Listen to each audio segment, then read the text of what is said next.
What's up everyone? How are you all beautiful people doing today? My name is Rein Villaspir and welcome back to my channel.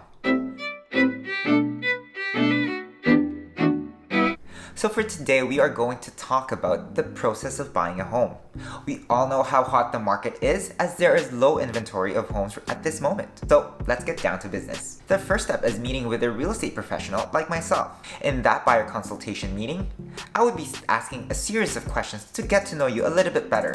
This is what we call as pre-qualifying step. I would be asking you what the location of the property that you want to buy in, your price points, what your motivation is, are you downsizing, are you a first-time home buyer, or are you buying as a real estate investment? Have you been pre-approved for a mortgage? And last but not the least, are you currently working with another real estate agent?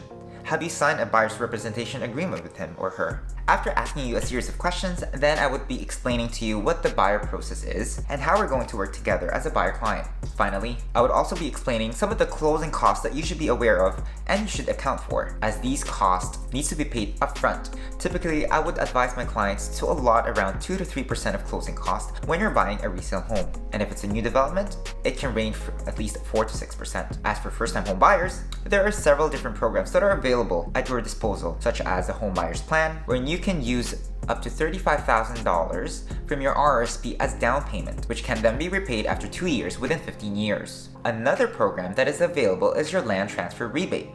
If you are buying a property within the city of Toronto, you can get a rebate of up to $8,475, and if it's outside of Toronto, it's up to $4,000. The third program that you can take advantage of is the first-time home buyer incentive. It's best to speak to a mortgage specialist or a broker if you are eligible for this program. In this program, the government can have 5 to 10% stake or equity towards the purchase price of your home. And finally, you have the home buyer's amount, where you can file up to $5,000 of income tax credit and receive up to $750 of tax relief. After a buyer consultation meeting, then we would need to get you pre-approved for a mortgage.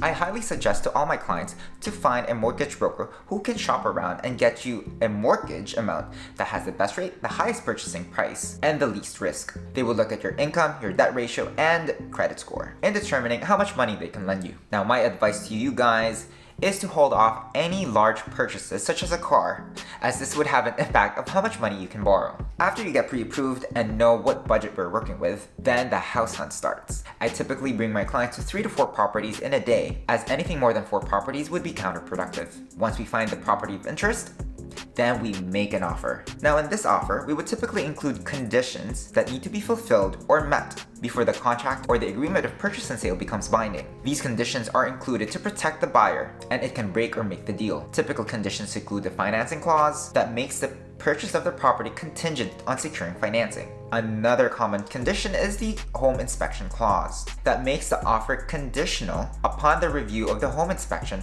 satisfactory to the buyer. Home inspection can typically range from $350 to $500 depending on the size of the property. And last but not the least is your status certificate clause. This clause is typically added when you are buying a condominium.